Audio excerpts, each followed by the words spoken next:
Hello everyone, welcome to my channel. I am Paniksha Bhardwaj. तो आज के लेक्चर में हम क्लास 9th की एसएसटी की ज्योग्राफी का chapter number 5 that is natural vegetation and wild life.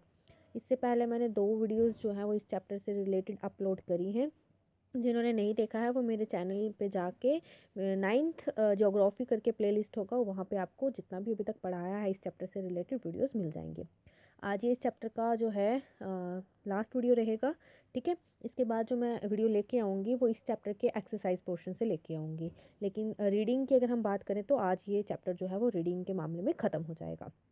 तो आज जो हमारे पास टॉपिक है वो है वाइल्ड लाइफ का। वाइल्ड लाइफ यानी कि जो आपके पास जंगली जानवर होंगे या जंगलों के अंदर जो जानवर रहते हैं। अब जैसे कि इंडिया की अगर आप बात करेंगे, जैसे इंडिया के अंदर फ्लोरा जो है, ठीक है, अगर आप प्लांट स्पीशीज़ की बात करेंगे वो इतना ज़्यादा है। तो फना में भी अगर फना यानी कि अगर आप एनिमल स्पीशीज़ की बात करेंगे तो इंडिया के अंदर वो भी बहुत ज़्यादा आपको देखने को मिलेंगे। अप्रॉक्सीमेटली 900,000 एनिमल स्पीशीज़ जो है वो इंडिया के अंदर हैं। कंट्री यानी कि इंडिया की अगर आप बात करेंगे तो खाली 2000 स्पीशीज़ जो है वो बर्ड की हैं। और अगर आप पूरे वर्ल्ड की बात करेंगे तो वर्ल्ड में 13% जो स्पीशीज़ है वर्ल्ड की बर्ड की वो इंडिया के अंदर देखी जाती हैं। तो अगर आप फिशेज़ की स्पीशीज़ की बात करेंगे तो 2546 स्पीशीज़ जो है वो आपकी फ़िश की हैं। और अगर आप वर्ल्ड की बात करेंगे तो 12% फ़िश जो है वो आपके खाली इंडिया में पाई जाती है। It also shares between 5 to 8% जो वर्ल्ड की अगर आप शेयर देखेंगे तो वर्ल्ड का 5 to 8% जो है वो एम्फीबियन, रेप्टाइल्स एंड मैमल्स, यानी कि अगर आप पूरे वर्ल्ड की बात करेंगे तो खाली इंडिया के अंदर 5 to 8% जो एम्फीबियंस हैं, रेप्टाइल्स एंड मैमल जो है वो देखने को मिलते हैं। एम्फीबियंस वो एनिमल्स हो गए या वो ऑर्गेनिजम्स हो गए जो आपको वाटर के अंदर भी देखने को मिलेंगे और लैंड के अंदर भी देखने को मिलेंगे। रेप्टाइल्स में आपके क्रोकोडाइल्स हो गए, लिजर्ड्स होगी, टोरोटाइज हो गया, टर्टल हो गया, ठीक है, स्नेक्स हो गए। मैमल्स वो एनिमल्स होते हैं जो कि अपने बच्चों को फीड करते हैं और अपने बच्चों को बर्थ देते हैं, जन्म देते हैं। ठीक है, तो अगर आप मैमल्स की बात करेंगे तो एलिफेंट जो है वो एक मेजेस्टिक एनिमल है जो कि मैमल्स के बीच में आता है। They are found in the hot wet forest of Assam. Elephant जो है वो आपको आसाम में, कर्नाटका में और केरला के गर्म साथ में आप बोलेंगे गीले जंगलों में देखने को मिलेगा, जैसे कि आपके एवरग्रीन फॉरेस्ट हो गए। ठीक है, उसके बाद आपके पास आता है वन ऑन राइनोसोर्स। ये एक अनदर एनिमल है जो कि स्वैम्पी और marshy land of Assam and West Bengal में देखने को मिलेगा, यानी कि दलदली लैंड पे आपको देखने को मिलेगा वन ऑन राइनोसोर्स। ठीक है, उसके बाद एरिड रीजन में आपको देखने को मिलेगा, यानी कि जो रन ऑफ कच्छ और थार डेजर्ट का जो रीजन्स है, एरिड रीजन जो है वहाँ पे आपको वाइल्ड एस एंड कैमल्स जो है वो देखने को मिलेंगे। वाइल्ड एस जो है वो आपको रन ऑफ कच्छ में देखने को मिलेगा और कैमल्स जो है वो आपको थार डेजर्ट में देखने को मिलेंगे। देन उसके बाद हमारे पास आता है इंडियन बीसन। बीसन मतलब हो गया जंगली सांड। उसके बाद नील गाय जिसको ब्लू बैल के नाम से जाना जाता है। फिर आता है चाउसिंगा। चाउसिंगा का मतलब हो गया फोर ऑन्ड एंटीलोप। एंटीलोप एक स्पीशीज़ है, टाइप है किसकी, डियर की, हिरन की। उसके बाद गैजल, ये भी एक टाइप है डियर की। एंड आ जाता है आपका, फिर उसके बाद आता है आपका डिफरेंट स्पीशीज जो है ये डियर की, ये आपको मतलब इंडिया के अंदर देखने को मिलेंगी।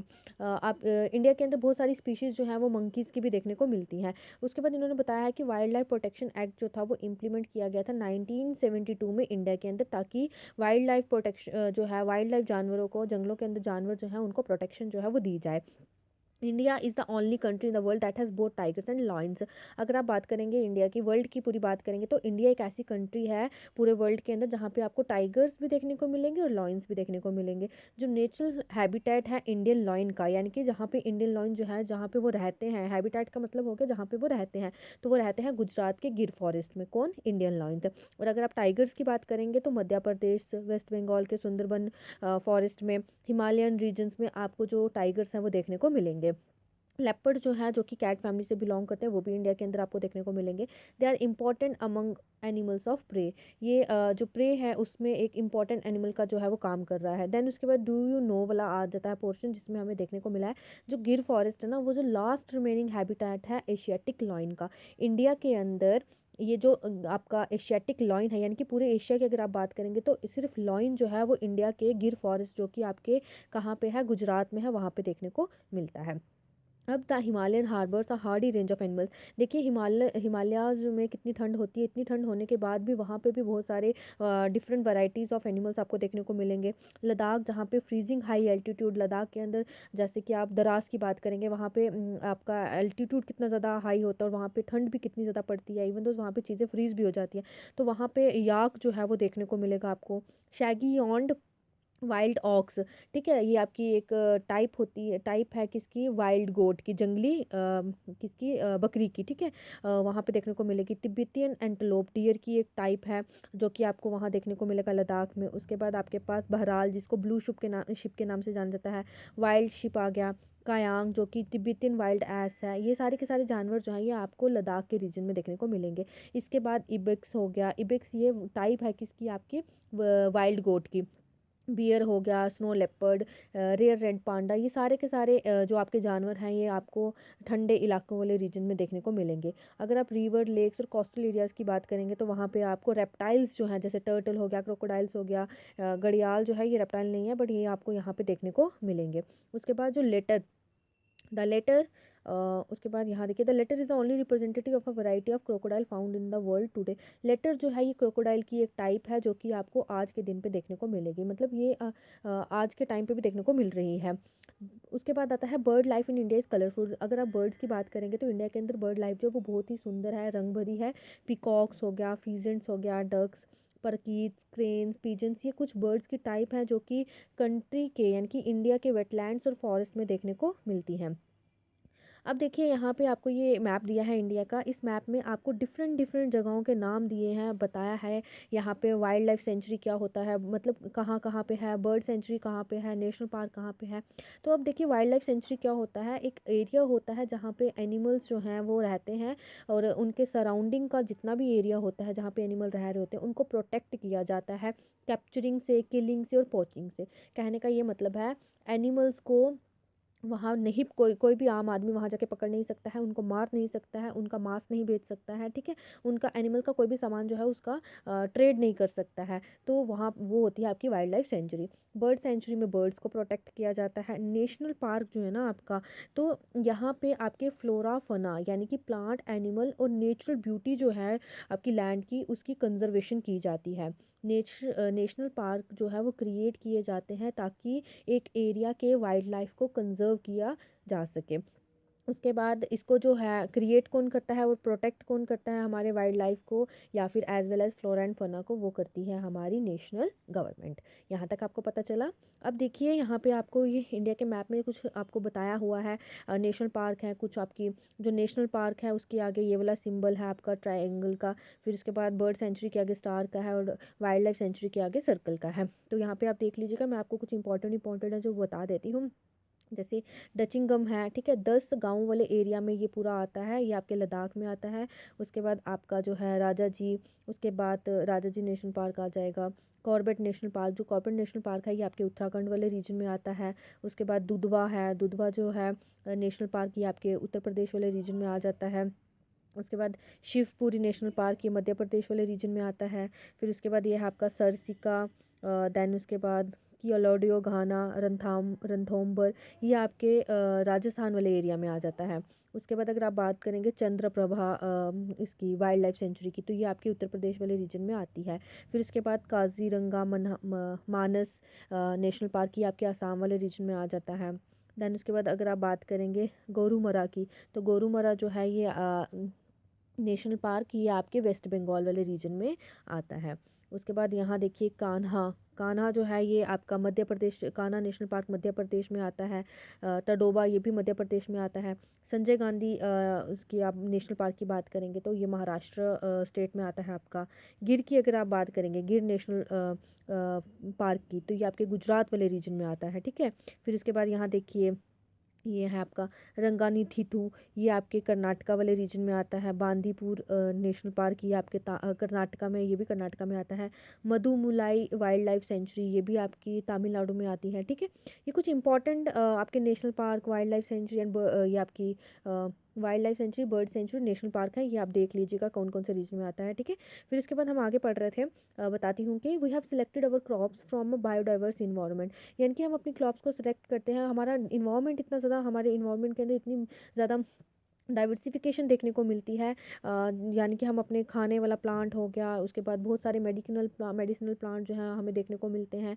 एनिमल्स जो हैं वो हमारे लिए बहुत ज़्यादा इंपॉर्टेंट जो है काम कर रही है, जैसे मिल्क एनिमल हो गए जिससे हम दूध लेते हैं। They also provided draught power, transportation, meat and eggs, animal से हमें ट्रांसपोर्टेशन करवा सकते हैं, मीट मिलता है, एग्स मिलती हैं। फिश जो है वो भी एक इम्पॉर्टेंट रोल प्ले कर रही है, वो हमें न्यूट्रिशन फूड जो है वो प्रोवाइड करती है। देन उसके बाद हमारे पास आता है बहुत सारे इंसेक्ट्स जो हैं वो हमें हेल्प करते हैं पॉलिनेशन ऑफ क्रॉप्स में एंड फ्रूट ट्रीज़ में। यानी कि देखिए पॉलिनेशन क्या होता है, पॉलिनेशन में ये एक तरह का एक्ट होता है जिसमें पॉलन ग्रेन्स को ट्रांसफ़र किया जाता है मेल एंथर, यानी कि एक फ्लावर के मेन एंथर से इसको ट्रांसफ़र किया जाता है फीमेल स्टिग्मा के अंदर।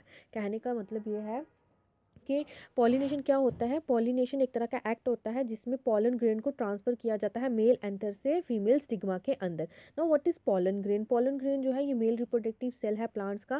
देखिए कई बार ऐसा होता है इंसेक्ट्स वगैरह जो है एक फूल के ऊपर जाके बैठती हैं, उनका जो रस होता है उसको वो चूस लेती है, या रस चूसने के बाद उनके मुंह के अंदर कुछ सीड्स वगैरह जो है वो रह जाते हैं, ठीक है। जब वो कहीं और जाती हैं उन सीड्स को वहाँ जाके फेंक देती हैं या उनसे गिर जाता है, जहाँ पे वो गिरता है वहाँ पे पॉलिनेशन जो है, वहाँ पे क्रॉप्स जो है वो ग्रो करने लगते हैं, उसी प्रोसेस को पॉलिनेशन का प्रोसेस बोला जाता है। देन बहुत सारे इंसेक्ट्स जो है वो पॉलिनेशन ऑफ क्रॉप्स और फ्रूट ट्रीज में हेल्प करती हैं। उसके बाद इंसेक्ट्स जो हैं वो कुछ बायोलॉजिकल चीज़ों के ऊपर हार्मफुल भी हैं इंसेक्ट्स।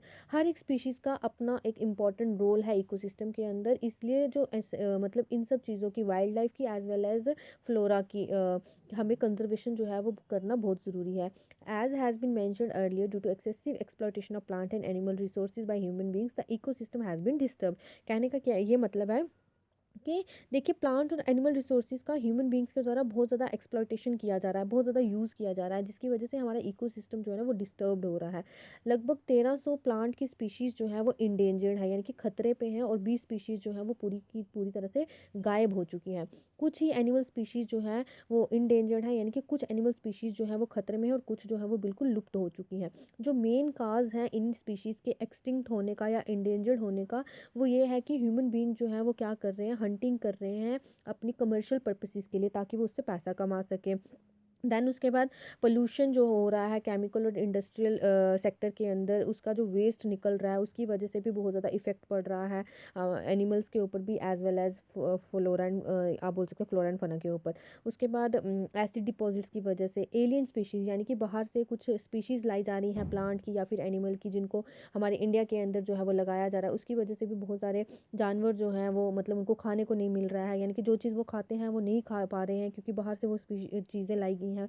प्लांट की स्पीशीज़ भी हो सकती हैं as well as animal species भी हो सकती हैं। उसके बाद फॉरेस्ट की अंधाधुंध कटिंग हो रही है, जिसकी वजह से बहुत ज़्यादा लैंड जो है वो कल्टीवेशन के अंडर डाल दिया है, और बहुत सारे जानवरों का इस वजह से हैबिटेट जो है वो डिस्टर्ब हो रहा है। ये सारे के सारे कुछ फैक्टर्स हैं जिसकी वजह से हमारा जो ये इकोसिस्टम है ये डिस्टर्ब हो रहा है। अब फ्लोरा एंड फौना को प्रोटेक्ट, इंडिया के फ्लोरा एंड फौना को प्रोटेक्ट करने के लिए गवर्नमेंट जो है उसने बहुत सारे स्टेप्स जो है वो उठाए हैं, जैसे कि 18 बायोस्फीयर रिजर्व्स। बायोस्फीयर रिजर्व्स क्या होते हैं, बायोस्फीयर रिजर्व्स जो हैं वो क्या करते हैं, endangered species of plants and animals, साथ ही साथ में ट्रेडिशनल लाइफस्टाइल जो है ट्राइबल पीपल का जहाँ पे वो रह रहे हैं उनको प्रोटेक्ट किया जाता है बायोस्फीयर रिजर्व्स के अंदर, ठीक है। इन शॉर्ट अगर मैं बताऊँ, जो भी हमारी प्लांट या एनिमल स्पीशीज़ जो कि खतरे में हैं उनको प्रोटेक्ट करने के लिए, हमारी वाइल्ड लाइफ को प्रोटेक्ट करने के लिए गवर्नमेंट ने कुछ इनिशिएटिव्स उठाए हैं। इसलिए उन्होंने 18 बायोस्फीयर रिजर्व्स जो हैं ताकि फ्लोरा एंड फौना को प्रोटेक्ट किया जा सके कंट्री के अंदर, उन्होंने सेटअप किए। 10 जो हैं वो हमारे इंडिया के अंदर ही हैं, जैसे सुंदरबंस हो गया, Sundarban Nanda Devi, the gulf of Mannar, the Nilgiri Nokrek, great Nicobar, Manas, simply, ये आगे भी आपको दिया हुआ है, ये आप पढ़ लीजिएगा एक बार थोड़ा सा, ठीक है। ये हैं आपके 18 बायोस्फीयर रिजर्व्स, ये ठीक है, इनको एक बार ज़रूर पढ़ लीजिएगा। और मुझे कमेंट सेक्शन में ज़रूर बताइएगा कि ये सारे के सारे जो भी 18 बायोस्फीयर रिजर्व्स हैं ये कौन कौन सी स्टेट के अंदर, कंट्री में कहाँ कहाँ पे जो है वो बनाए गए हैं, ठीक है। देन उसके बाद जो है सेकंड जो इनिशिएटिव लिया गया है या एफर्ट जो लगाया गया है गवर्नमेंट के द्वारा ताकि फ्लोरा एंड फौना को प्रोटेक्ट किया जाए, वो है financial and technical assistance is provided to many botanical garden by the government since 1992। यानी कि पैसा और टेक्निकल असिस्टेंस जो है वो बोटेनिकल गार्डन्स के अंदर दिया गया है बोटैनिकल गार्डन जहाँ पे आपकी प्लांट की स्पीशीज़ को अलग अलग डिफरेंट वैराइटीज़ ऑफ प्लांट की स्पीशीज़ को प्रोटेक्ट किया जा रहा है, वहाँ पे पैसा लगाया गया है और साथ ही साथ में गार्ड्स वगैरह जो है वो अपॉइंट किए गए हैं ताकि वहाँ पे कोई भी आके मतलब